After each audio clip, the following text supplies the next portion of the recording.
If Christianity is constantly under construction, then there are renovations that are working and those that are not. To talk the future of the church, let's bring in Joel Thiessen. He's a professor of sociology at Ambrose University, as well as the director of the Flourishing Congregations Institute. Nice to see you, Joel. Thanks, Molly. Good to be here. Joel, you are in the midst of a national survey on churches across Canada. What are your biggest takeaways so far?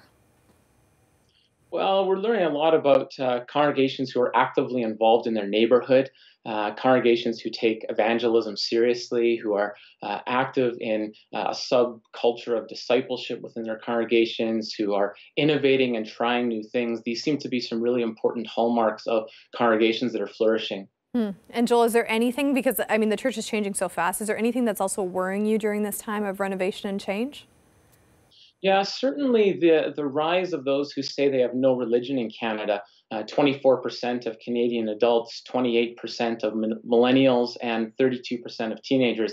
I'm not sure that many congregations have a strong grasp of who these individuals are who say they have no religion, who are actively engaging them, and so forth. So this is an opportunity and a concern, I would say. So how do we target? How do we talk to those millennials? I know that's part of some of your research as well. How do you draw those people back in that say, hey, I'm not affiliated with anything?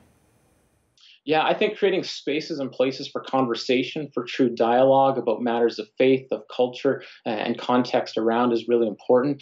Personal relationships is key. It's the number one reason a person joins a religious group, because someone they know invites them into that group. So emphasizing the personal and social ties and looking beyond the walls of one's congregation, engaging people in some meaningful and relevant ways to the surrounding context around them. So Joel, it's still people actually inviting their friends out to church. It's not technology. I think of social media and the way we interact. That's not the way that people are connecting in?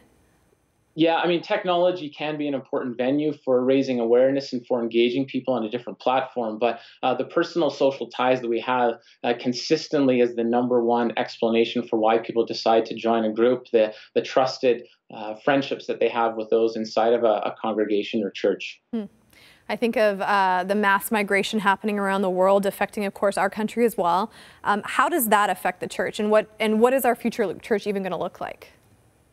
Yeah, immigration certainly plays an important role, particularly for Catholic and conservative Protestant congregations today who benefit from those who are migrating from the global south and east, which is the center of Christianity today. And that impacts congregations in all kinds of ways, from what language you offer services in to how you navigate faith from one generation to the next among immigrant populations to the composition of your leadership group. So these are some important and timely questions for churches moving forward. And much of the story is yet to be written, but a great opportunity for congregations in these settings. What makes your research extra interesting?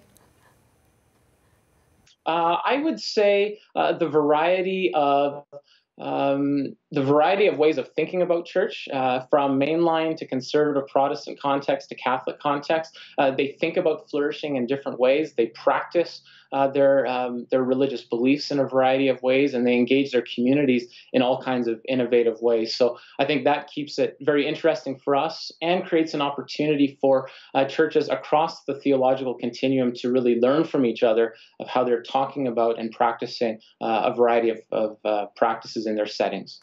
Joel Thiessen, professor at Ambrose University, thank you for joining us today. Thanks, Molly.